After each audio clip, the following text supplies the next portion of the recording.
Ya, assalamualaikum warahmatullahi wabarakatuh. Waalaikumsalam warahmatullahi wabarakatuh. Ya, selamat pagi menjelang siang ya, Bapak Ibu guru SMA Negeri 1 Orja. Ya baik, pada pertemuan kali ini, kesempatan kali ini saya Joko Setiawan akan mencoba memaparkan apa yang sudah saya peroleh dan bagi praktek baik. Jadi saya mewakili SMA Negeri 1 Orja khusus untuk melakukan pelatihan atau diklat yang diselenggarakan oleh BPKTK, lebih tepatnya yaitu terkait membahas 7 jurus BK hebat. Nah, pada pertemuan kali ini walaupun kita bukan ada beberapa yang bukan dari guru BK ya, namun ini juga sangat bermanfaat nantinya oleh Bapak Ibu guru pada saat jam mengajar seperti itu. Nah, ini Bapak Ibu, ini ada 7 jurus BK hebat ya. Yang pertama, jurus pertama itu yaitu ada kenali potensi. Nah, yang kedua ada kelola emosi. Yang ketiga, jurus ketiga, tumbuhkan resiliensi. Dan yang keempat ada jaga konsistensi. Yang kelima ada jalin koneksi. Dan yang keenam, jurus yang keenam adalah membangun atau bangun kolaborasi. Dan terakhir yaitu jurus ketujuh, menjaga situasi. Nah, ini adalah 7 jurus. Nah, namun di dalam 7 jurus ini itu ada yang aspeknya Bapak Ibu. Jadi ada aspek yang sangat bagus untuk diterapkan di siswa dan khusus untuk gurunya atau sekolah. Nah, ini saya kasih warna hijau biru ya. Biru itu yang di atas ini aspeknya bisa diterapkan ke siswa. Nah, yang kuning atau orange ya, orange itu aspeknya adalah untuk sekolah ataupun antar guru mapel. Ya, ini adalah aspeknya 7 jurus. Namun kalau 7 jurusnya di siswa semua boleh enggak? Boleh. Nah, ini sifatnya adalah untuk membangun karakter siswa. Nah, ya, namun Bapak Ibu, dari ke-7 jurus ini mempunyai bidangnya masing-masing, ya bidangnya masing-masing dari setiap 7 jurus ini. Nah, agenda pada hari ini, Bapak Ibu, yang pertama yaitu saya akan mencoba menjelaskan ya, yaitu mengapa 7 jurus BK itu hebat, itu penting.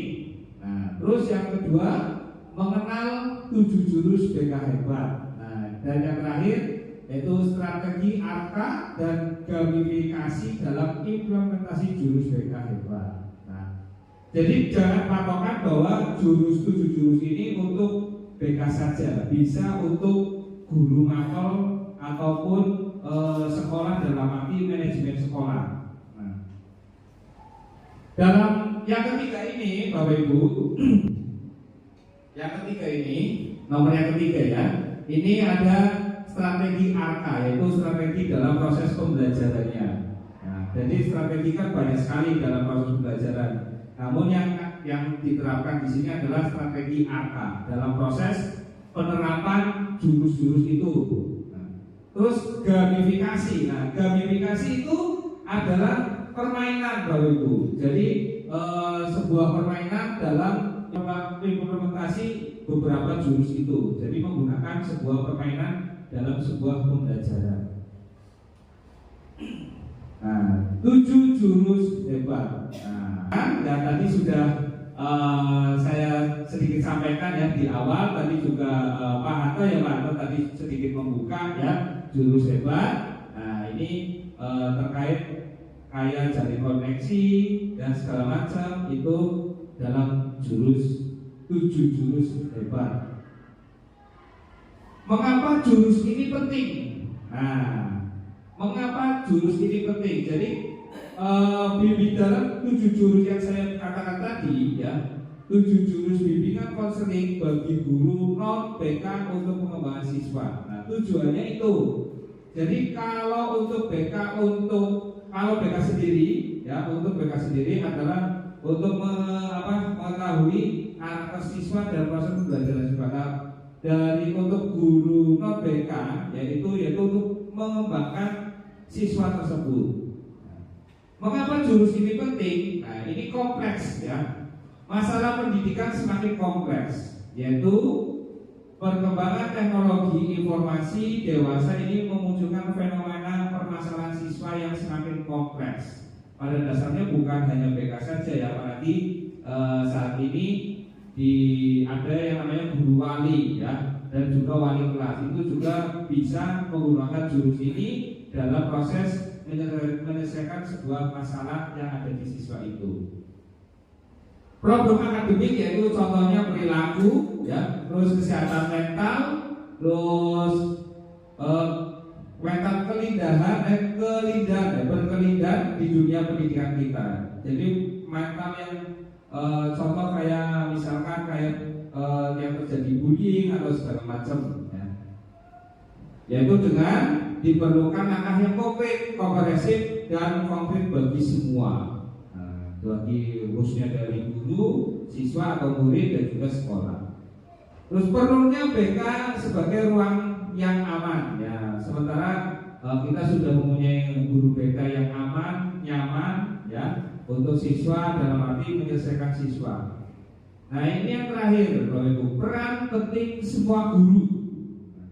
Peran penting semua guru di sini adalah permasalahan semakin rumit sedangkan guru BK masih terbatas.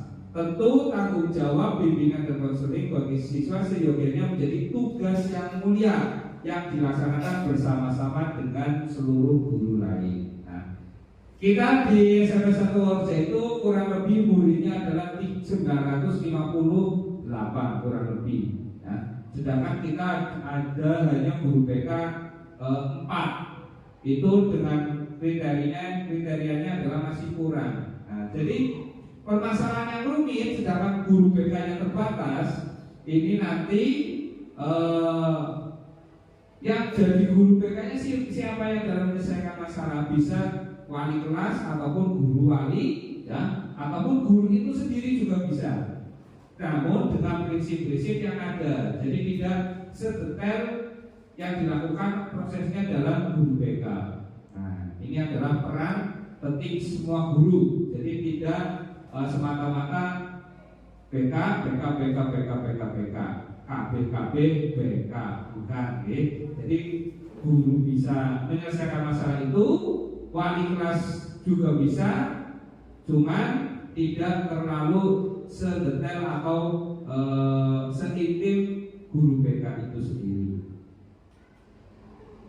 Nah, 7 jurus guru hebat, yaitu tadi ya, ada kenali potensi dan sampai dengan menata situasi, yaitu 7 jurus hebat. Di sini adalah merupakan bahan materi ajar pelatihan yang diberikan kepada guru kelas, guru mata pelajaran, dan guru bimbingan konseling sebagai upaya peningkatan kompetensi guru agar dapat menjadi pembimbing kepribadian akademik, karakter murid dan mencapai tumbuh kembang yang maksimalnya. Seperti ini tadi yang saya jelaskan, ada beberapa, bukan hanya guru BK ya, ada guru bahasa Inggris, ada PPKN, yang ada prakarya, ya, terus ada kurikulum juga, dari olahraga juga, ya, bahasa Indonesia juga ada, IPS. Nah, kita berkumpul di sini untuk membahas untuk menjadi pembimbing kepribadian akademik dan membentuk karakter untuk mencapai tumbuh kembangnya maksimal. Itu adalah tujuan utama. Ini kita masuk ke jurus 1 ya. Kita masuk ke jurus 1. Nanti dari 7 jurus Bapak Ibu, dari ke-7 jurus yang sudah saya implementasikan ke anak ya, itu hanya 2 jurus saja. Karena kalau 7 jurus membutuhkan waktu kurang lebih bisa hampir 1 bulan ya. Namun dalam konteks pelatihan itu cukup mengambil dipilih 2 jurus saja. Akhirnya saya mengambil jurusnya adalah kenali potensi ya dan kelola emosi. Namun nanti secara global saya jelaskan dulu apa itu jurus 1 sampai jurus 7. Kita ke jurus 1 dulu, kenali potensi. Kenali potensi adalah membantu siswa mengidentifikasi dan mengembangkan potensi diri mereka, baik dari segi akademik maupun non akademik. Nah, penerapannya bagaimana? Penerapannya adalah kita menggunakan asesmen, Bapak Ibu. Seperti yang kita sudah lakukan ya, asesmen itu pada saat sebelum kita melakukan pembelajaran. Ya, untuk mengetahui bagaimana karakter si anak tersebut dalam proses pembelajaran saat berlangsung. Diketahuinya adalah dari proses asesmen dulu ya. Kita semua alhamdulillah sudah melakukan semuanya ya pada saat awal pembelajaran, yaitu awal tahun masuk pembelajaran kita sudah melakukan asesmen. Nah, ini adalah kenali potensi. Untuk apa? 1 untuk mengetahui yang namanya kecerdasan majemuk. Terus yang kedua adalah gaya belajar. Nah, nanti kita coba praktekkan langsung ya. Walaupun kita sudah dewasa ya, tapi pada dasarnya adalah belajar itu sepanjang hayat. Ya. Saya yakin Bapak Ibu belum tahu gaya belajarnya yang apa, terus kecerdasan majemuknya contohnya ke apa. Nah, jurus 2 ini membahas yaitu kelola emosi. Maaf, ini gambarnya 3 ya. Kelola emosi, yaitu mengembangkan kemampuan siswa dalam mengenali, memahami, dan mengelola emosi mereka secara sehat. Ya. Jadi di sini penerapannya bagaimana? Yaitu mengenalkan emosi perasaan senang, ya, sedih, marah, takut, jijik dan sebagainya. Ya. Validasi emosinya bagaimana? Semua perasaan adalah wajar dan boleh dirasakan. Ya bukan sewot, bukan apa, ngantuk segala macam, boleh silakan ya. Terus coping emosi yakni keterampilan mengelola emosi. Nah, jadi mengelola emosi ini ya dulu bertujuan agar nanti proses pembelajaran jenengan itu tahu bahwa kondisi anak itu sedang apa ya, terus apa yang harus dilakukan. Nah, bagaimana caranya? Yaitu menanyakan ya. Contoh sederhana, mungkin Bapak Ibu sering kalau baru masuk, apa kabarnya hari ini ya, terus bagaimana perasaan kalian hari ini. Nah, itu merupakan juga sebuah asesmen atau refleksi, bisa dikatakan seperti itu. Yang jurus ketiga yaitu tumbuhkan resiliensi. Nah, yaitu membangun kemampuan siswa untuk menghadapi tantangan dan tekanan serta pulih dari situasi sulit. Nah, di sini ya, yaitu menggunakan fixed mindset dan growth mindset. Ya, itu ya bahasa Inggrisnya ya, kurang lebih seperti itu. Yaitu anak perlu memahami bahwa kegagalan adalah proses agar menjadi lebih kuat. Tidak memanjakan anak dengan solusi cepat, namun membimbing agar tegak menghadapi masalah. Tumbuhkan resiliensi ini dalam arti menumbuhkan pada saat anak itu dalam kondisi terpuruk, dalam keadaan dia punya masalah dan terpuruk. Nah, terus bagaimana kita sebagai guru ataupun guru BK, guru lapangan ataupun guru wali kelas menumbuhkan resiliensi. Jadi ada akselerasi untuk bangkit. Ya, jadi ada akselerasi untuk bangkit agar masalah itu cepat selesai dan anak tersebut tidak berlarut-larut dalam masalah itu sendiri. Yang keempat yaitu jaga konsistensi, yaitu membantu siswa untuk tetap fokus pada tujuan, mempertahankan perilaku positif dan menghindari tindakan impulsif. Nah, yaitu dengan cara apa? Dengan cara melatih kontrol diri, ya. Terus atau regulasi untuk tunjangan jangka menengah. Terus membangun rutinitas dan kebiasaan positif.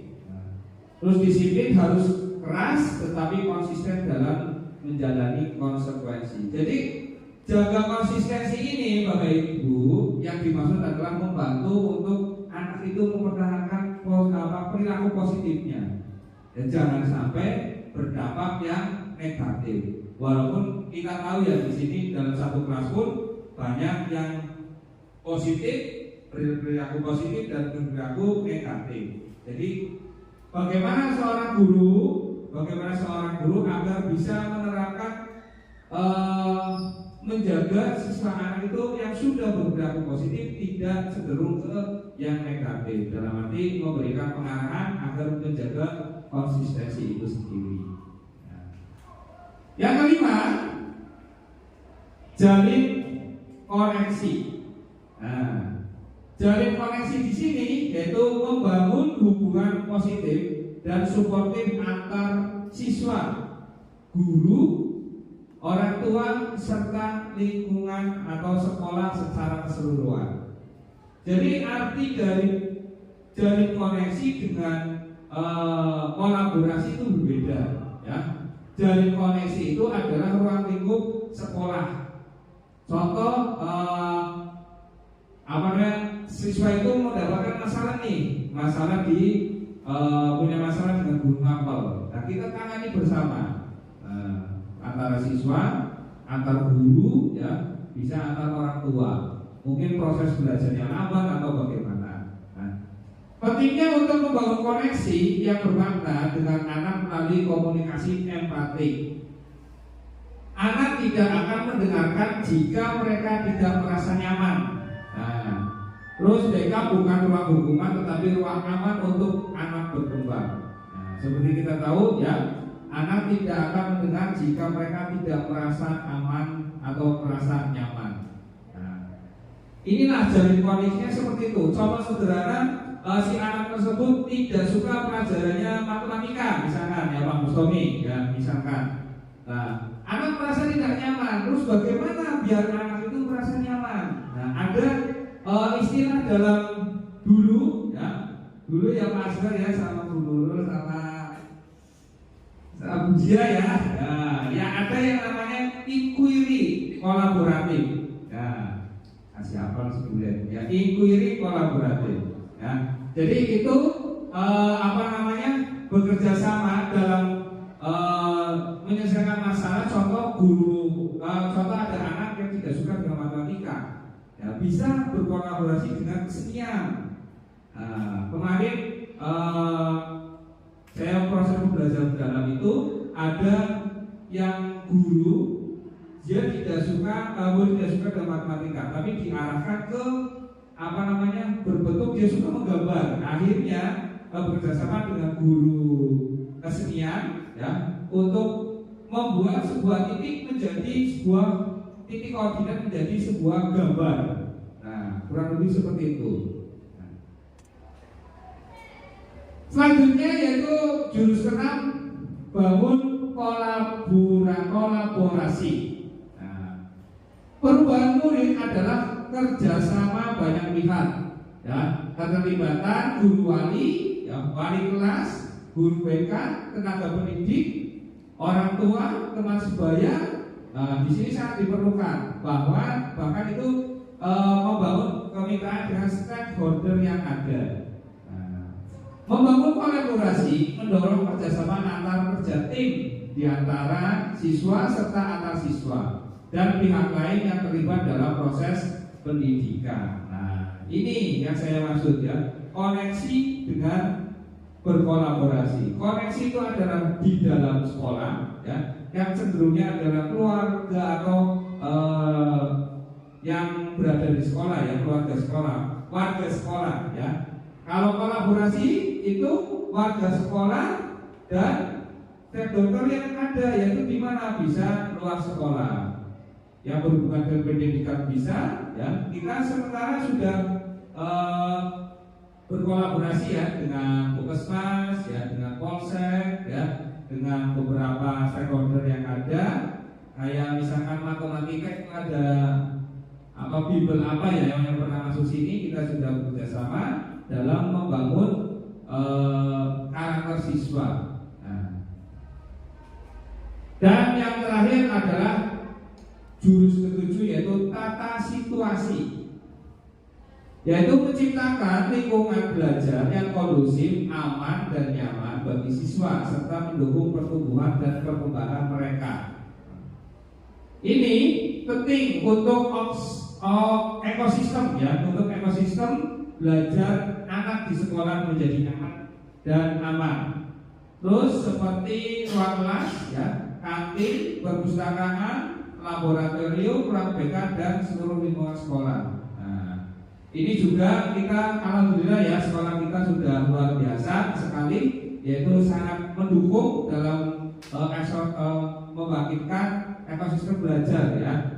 Itu kita sudah ruang kelas yang nyaman, ya, yang nyaman sudah jarang-jarang di sekolah lain yang kita sudah memakai kipas, ya. Sudah memakai kipas, ada peralatan kipas, terus kantin sehat juga sudah seperti kayak rest area, ya, sudah tertata rapi di situ, ya. Terus perpustakaan juga kita sudah sangat nyaman, ya, untuk belajar di sana, ya, sudah ber-AC dan tempatnya juga sudah nyaman. Terus laboratorium yang kita sudah tempatkan ini sudah difasilitasi oleh layar segede ini, ya, Bapak Ibu. Terus ruang BK yang nyaman juga, ya. Terus lingkungan sekolah juga alhamdulillah sudah mendukung untuk ekosistem belajar anak. Ya, strategi experiential learning dengan metode ARKA, ya. Ini metode ARKA, hanya di bawah, ya, nggak cukup, ya. Metodenya ARKA, ya, yaitu A, hanya adalah aktivitas. Yang kedua adalah refleksi, yang ketiga adalah konseptualisasi, dan yang keempat adalah aplikasi. Ini adalah metode pembelajaran, Bapak Ibu, bukan kurikulum, ya. Terus bisa dibuatkan RKP juga bisa gitu, menggunakan metode ARKA. Terus juga bisa berkolaborasi dengan pembelajaran mendalam, bisa berkolaborasi dengan pembelajaran mendalam. Ada metode ARKA ini. Aktivitas di sini yaitu kegiatan interaktif seperti permainan, ya, berperan atau menggunakan media yang diberikan pengalaman langsung, bisa berbentuk video atau sebagainya. Terus refleksi, ya, menggali makna dari pengalaman melalui diskusi atau introspeksi, ya. Ya, seperti kita tahu yaitu berdiferensiasi, ya, yaitu menggali pengalaman, diskusi. Terus ada konseptualisasi. Nah, konseptualisasi yaitu menghubungkan pengalaman dengan teori atau konsep. Dan yang terakhir adalah aplikasi, yaitu menerapkan pembelajaran dalam konteks nyata. Nah, ini adalah metode ARKA yang saya gunakan dalam proses pembelajaran penerapan 7 jurus BK Hebat ini sendiri. Terus yang terakhir di sini adalah gamifikasi dan media pembelajaran. Ini yang saya maksud, Bapak Ibu, yaitu yang pertama adalah elemen gamifikasi sangat diperlukan untuk membuat pembelajaran lebih menarik dan interaktif. Ini jangan dilihat dari foto unonya, ya. Jangan nanti anak-anak malah disuruh main uno, ya, atau main remi, jangan, ya.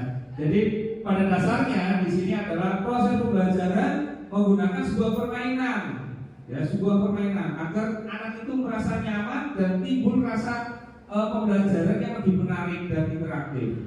Nah, terus yang kedua, media pembelajaran dirancang untuk mengakomodasi berbagai gaya belajar, termasuk visual, auditori, dan kinestik dengan alat seperti poster, ya, kartu simulasi atau workshop, ya. Ini nanti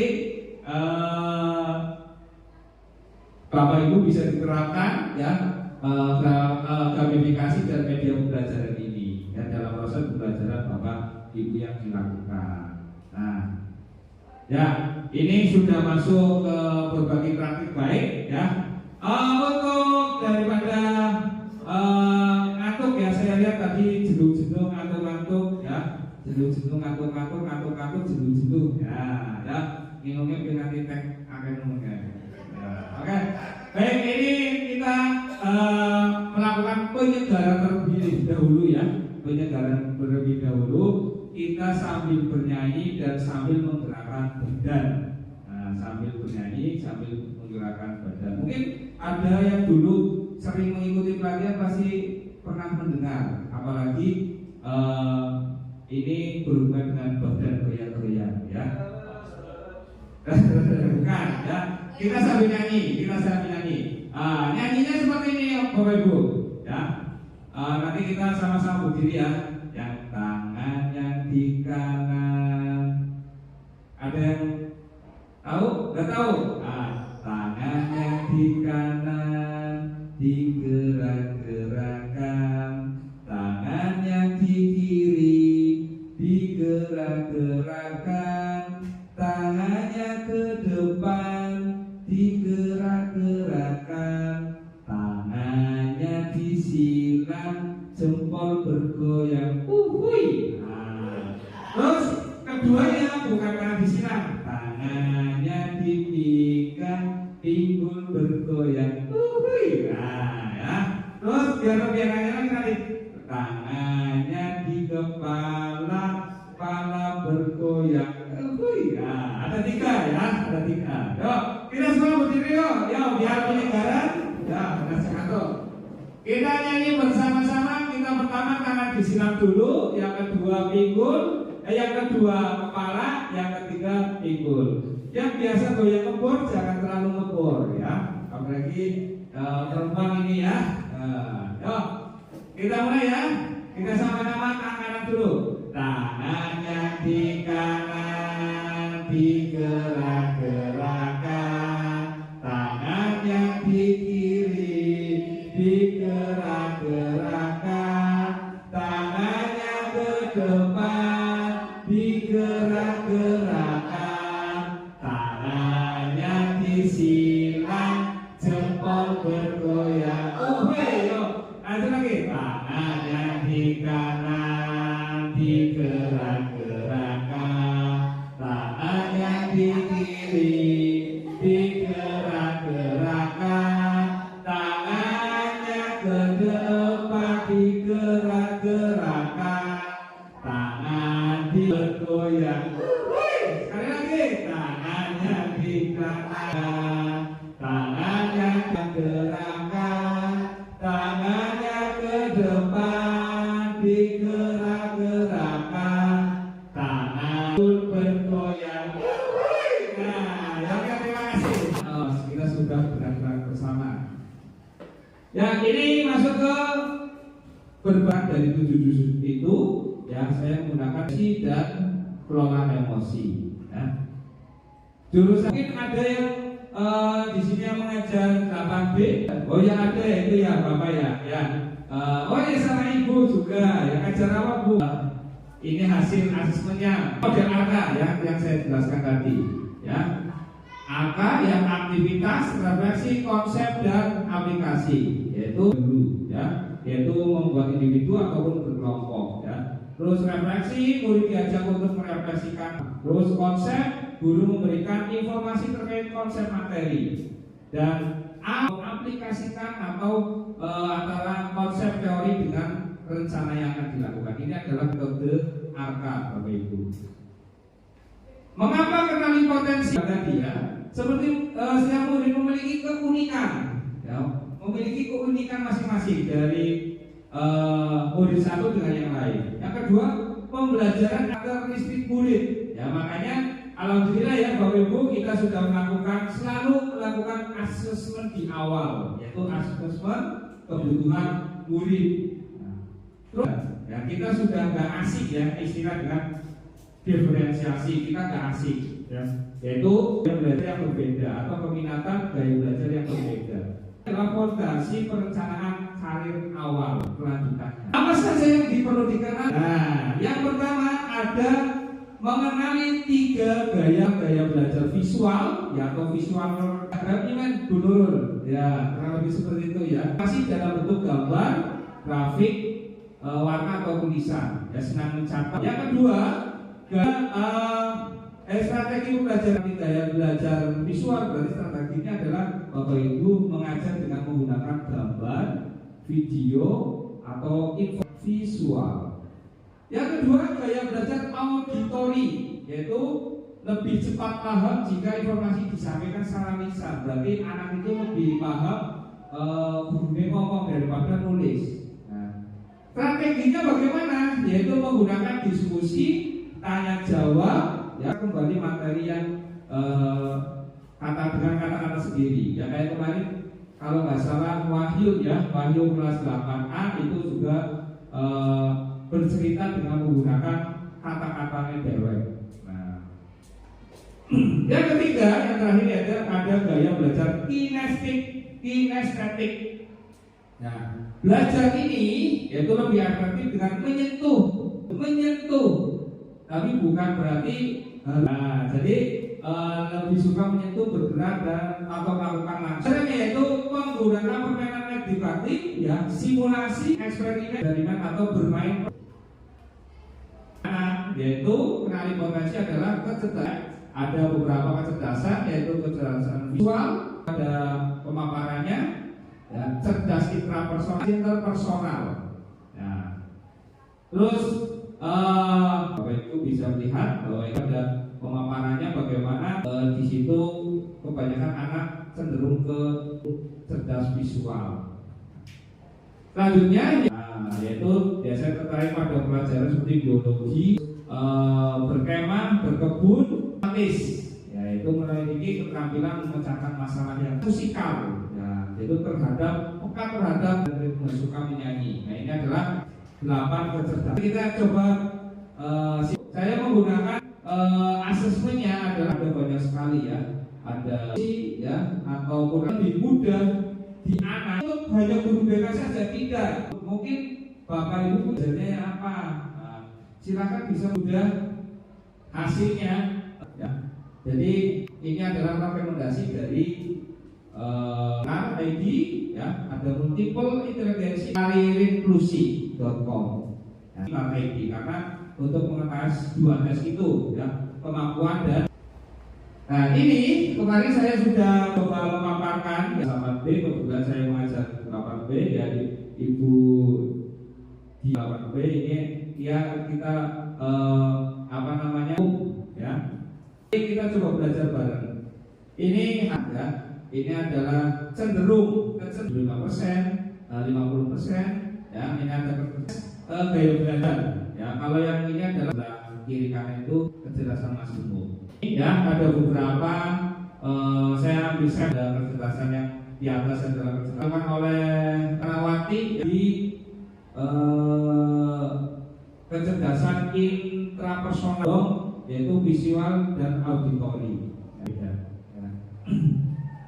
Rekapannya Bapak Ibu, nomor 1 sampai 3, kecerdasan sosial, kinestetik, kemampuan dan gaya belajar, yaitu kinestetik. Nah, ini ada hasilnya yang ada 100%, yang condongnya saja, ya, yang saya itu. Nah, hasil asesmen itu saya rangkum, Bapak Ibu, saya rangkum. Nah, dalam kelas itu kriteria gaya belajar yang dominnya adalah gaya belajar kinestetik, ya, belajar kinestetik. Dengan gaya apa namanya? Dengan kecerdasan interpersonal. Apa namanya? Yang kecerdasannya interpersonal 80% dan presentasi tertinggi dalam kemampuan dan gaya belajar visual. Ini saya sedang nulis Bapak Ibu. Jadi yang identik adalah kinestetik, ya, memiliki presentasi tertinggi dalam gaya belajar. Jadi dalam 8B ini dominannya adalah Bapak Ibu guru mengetahui. Nah, jadi itu bisa untuk bekal atau dasar untuk membuat sebuah RPP. Nah, dalam arti gaya belajar. Nah, ini adalah kelolaan. Coba mempresentasikan atau menerapkan pada Bapak Ibu, ya. Coba Bapak Ibu sudah bawa HP, ya. Botolnya ada, botolnya mudah-mudahan ada. Silakan Bapak Ibu bisa klik Google. Nah, coba kita bersama-sama mengetahui gaya belajarnya jenengan. Nah, terus gaya belajar serta mengetahui kecerdasan majemuknya juga. Sudah semua Bapak Ibu? Nah, di situ ada yang namanya pilihan gaya tes kemampuan dan tes gaya belajar.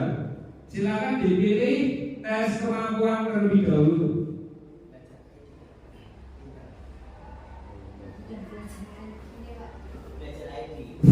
Bukan. Aku pintar. Google. Nah, ini silakan Bapak Ibu bisa mengisi, itu lumayan banyak. Tes kemampuan supaya dominan apa. Nanti kita saya coba nanya satu orang ya. Tes gaya belajar dulu Pak.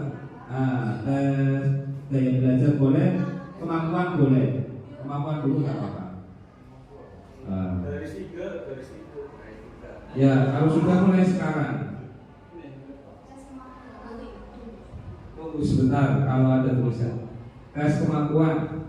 Tes kemampuan dulu Bapak Ibu. Yo, apa-apa. Ya, nanti kita coba ya. Ini link ini atau tes ini bisa diterapkan sama Bapak Ibu di pada saat mengajar sebelum melakukan pembelajaran. Itu biasanya kita lakukan itu pas posisinya tahun ajaran baru. Iya, mendiagnosis bagaimana gaya belajar di sekolah ini, di kelas itu, dan kecerdasan beberapa anak di situ.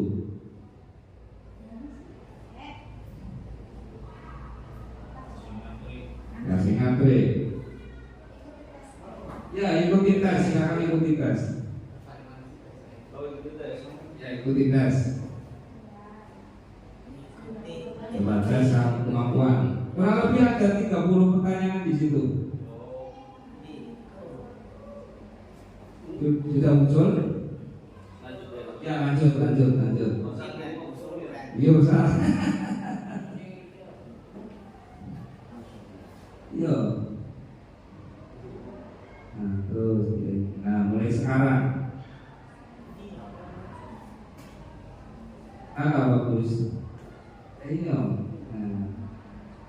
Bukan posisi apa mungkin itu posisi ya, kopinya. Ada yang sudah selesai? Kalau sudah selesai, belum. Sudah ujian? Belum. Bonusnya sudah? Oh, baru masuk.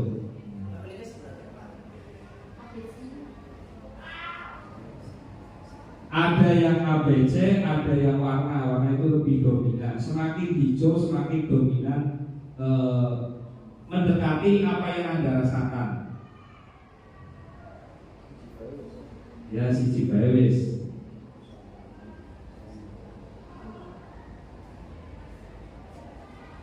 Nah, nanti kita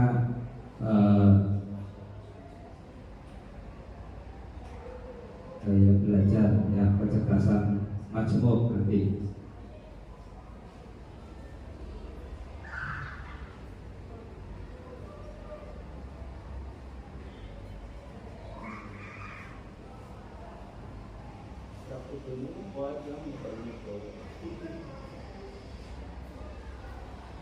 Jadi kita tidak usah yang biasanya kan yang dulu sering kita lakukan adalah pretestnya atau asesmennya itu manual, Bapak Ibu. Nah, kalau manual merekamnya juga butuh yang namanya bimbingan dari psikolog atau guru BK itu sendiri. Nah, kalau ini Bapak Ibu dengan sangat mudah langsung mengetahui hasilnya, gaya belajarnya apa, terus kecerdasannya bagaimana. Ini lebih mudah Bapak Ibu.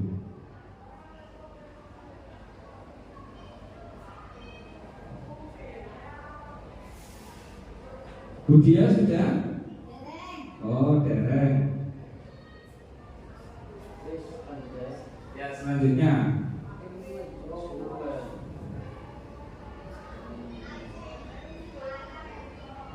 Kita uji coba satu aja wis kecerdasan ini aja, kecerdasan majemuk.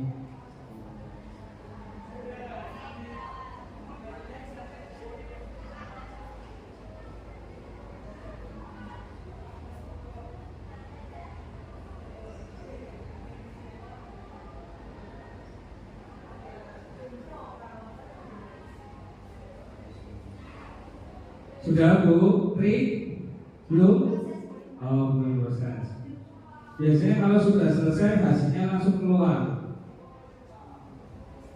Tes kemampuan.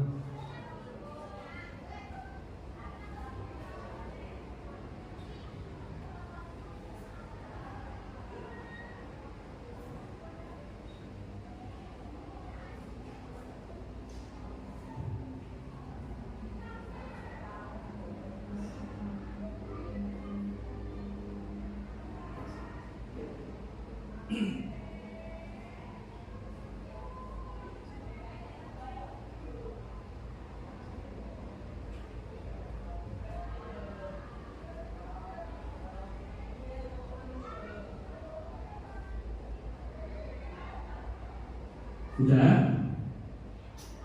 Aduh. Sabar. Alhamdulillah. Itu sampai 12, iya sampai selesai.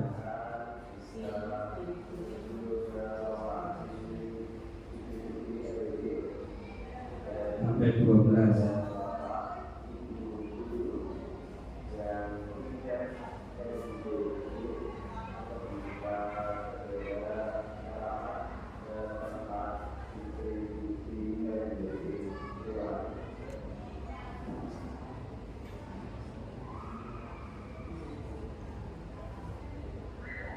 Ada yang sebagian tadi sudah klik kayak belajar ya nggak apa-apa diteruskan.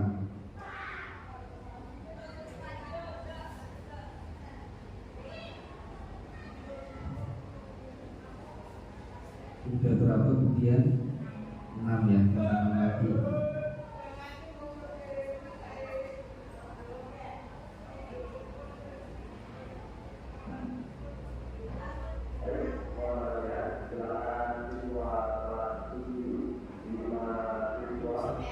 Sudah, ya Bu Dina, gaya belajar ya Bu Dia, ya. Saya cek ya Bu Dia ya, gaya belajar. Berarti dominannya apa Bu? Kinestetik. Ya, kita coba gaya kinestetik. Berarti Ibu Dia itu lebih belajarnya suka menyentuh ya, dengan menyentuh, bergerak, melakukan langsung. Terus suka praktek ya Bu Dia, suka praktek, eksperimen atau aktivitas fisik. Mudah bosan jika hanya duduk yang aman. Sering menggunakan gerak tangan saat berbicara. Ya, kurang lebih seperti itu Bu Dia. Oh, berarti tesnya sudah mendekati ya, mendekati apa namanya yang ada di dalam diri Bu Dia sendiri. Nah, ada kemampuan 4 dari 12. Nah, itu ya.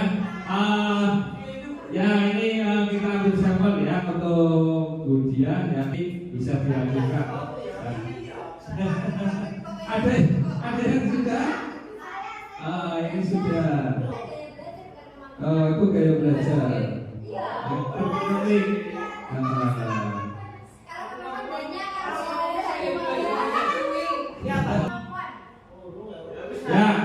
lanjutkan ya. Kita semua sudah coba ya. Tadi kita ambil sampel sama Bu Dia ya.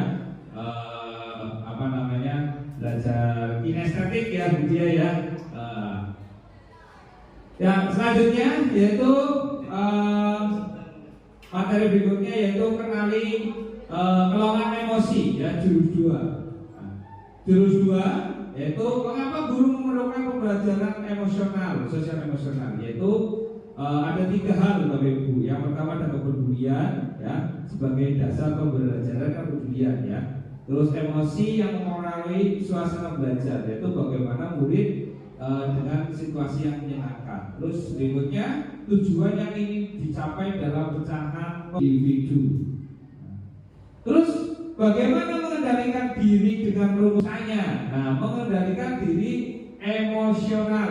Nah, ini bisa nanti kita terapkan di anak ya, Bapak Ibu. Pada saat Bapak Ibu itu mengalami anak yang emosinya lagi ditanya nggak bisa, malah bentak-bentak atau malah menyalahkan atau segalanya, itu kita ada jurus itunya adalah mengendalikan dengan rumus tanya. Yang pertama adalah terima. Nah, T-nya adalah terima, yaitu tarik nafas dalam-dalam, ya. Terima, jangan tolak emosi yang sedang kamu rasakan. Semakin menolak, semakin tersiksa. Nah, ini biasanya orang yang mempunyai masalah dalam arti masalah yang selalu dipendam. Nah, terus ada amati. Nah, amati di sini yaitu bagaimana reaksi yang terjadi dalam kepalamu, apakah dia marah, sedih atau takut. Nah, jadi amati bagaimana reaksinya. Ya, dengan ngomong tapi diamati, lihat emosinya. Terus nikmati dengan duduk, diam dan tenang dalam kendali. Biasanya ada juga yang mungkin orangnya biasanya introvert ya. Introvert itu biasanya menyelesaikan masalahnya itu hanya duduk diam, ya.